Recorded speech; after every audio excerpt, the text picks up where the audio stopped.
Assalamualaikum warahmatullahi wabarakatuh. Sahabat jalur sukses official yang dirahmati Allah Subhanahu wa Ta'ala.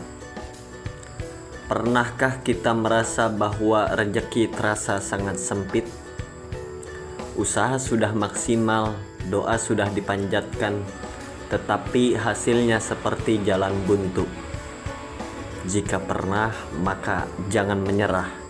Mungkin ada hal yang perlu kita lakukan, bukan hanya berdoa atau bekerja, tapi juga membuka pintu rezeki dengan amalan-amalan yang diajarkan oleh Rasulullah Sallallahu Alaihi Wasallam dan para ulama-ulama terdahulu.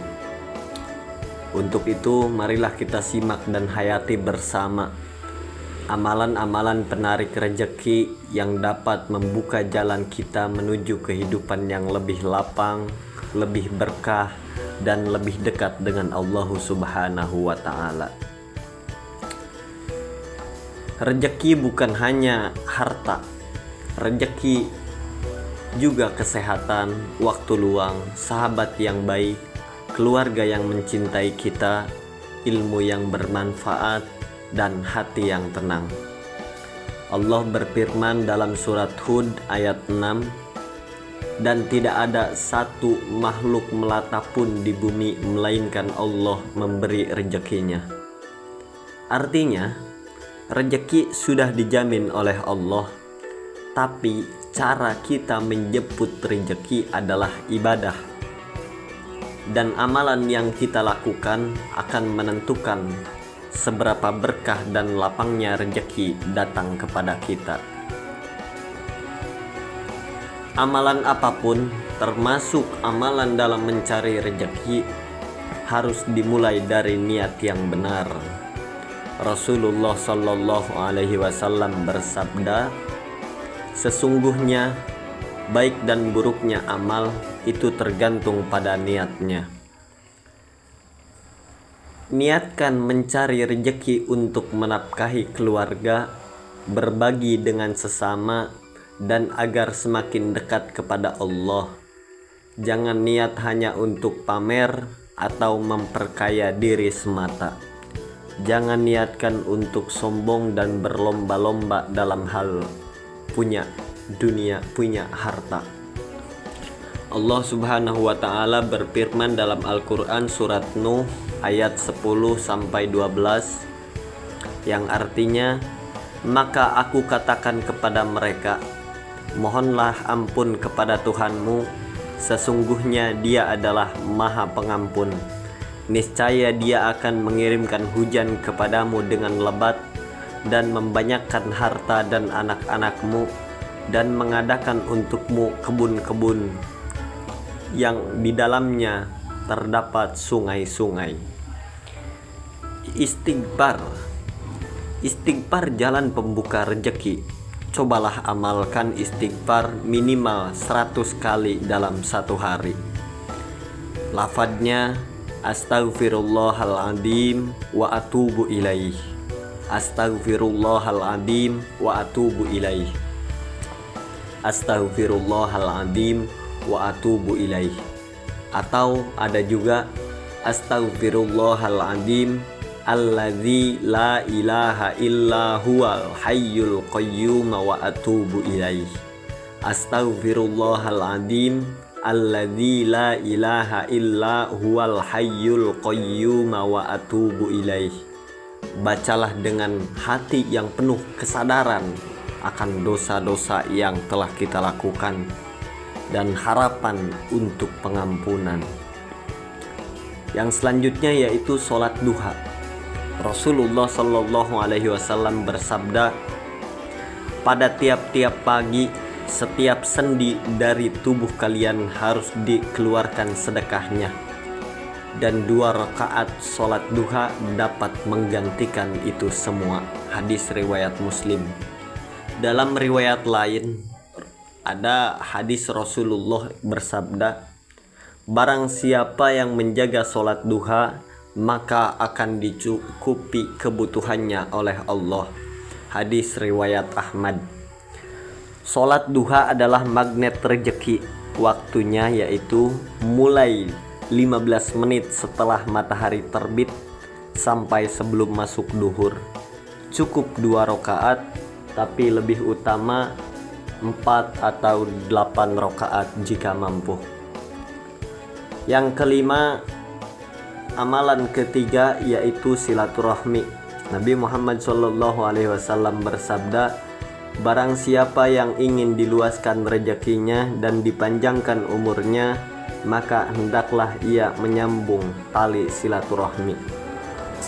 Silaturahmi maknanya bukan hanya bertamu secara langsung, tapi juga bisa lewat pesan, video call, atau menanyakan kabar. Perbaiki hubungan yang renggang, minta maaf jika perlu, karena kadang pintu rezeki tertutup karena hubungan yang rusak dengan sesama. Amalan keempat yaitu sedekah. Sedekah tidaklah mengurangi harta, bahkan menambah. Rasulullah SAW bersabda dalam hadis riwayat Muslim, harta tidak akan berkurang karena sedekah. Dan Allah berfirman dalam surat Al-Baqarah ayat 261, perumpamaan nafkah yang dikeluarkan oleh orang-orang yang menafkahkan, menyalurkan hartanya di jalan Allah adalah serupa dengan sebutir biji yang menumbuhkan 7 bulir. Sedekah bisa dalam bentuk uang, tenaga, ilmu, makanan, bahkan senyuman. Mulailah walau hanya Rp1.000 per hari. Konsistensi lebih penting daripada jumlah yang kita keluarkan. Istiqomah lebih penting daripada jumlah. Amalan kelima yaitu doa penarik rezeki. Beberapa doa yang dianjurkan Rasulullah untuk memohon rezeki antara lain yaitu doa Nabi Sulaiman dalam Al-Quran surat Shad ayat 35. Rabbi habli mulkan la yambaghi li ahadin min ba'di. Rabbi habli mulkan la yambaghi li ahadin min ba'di.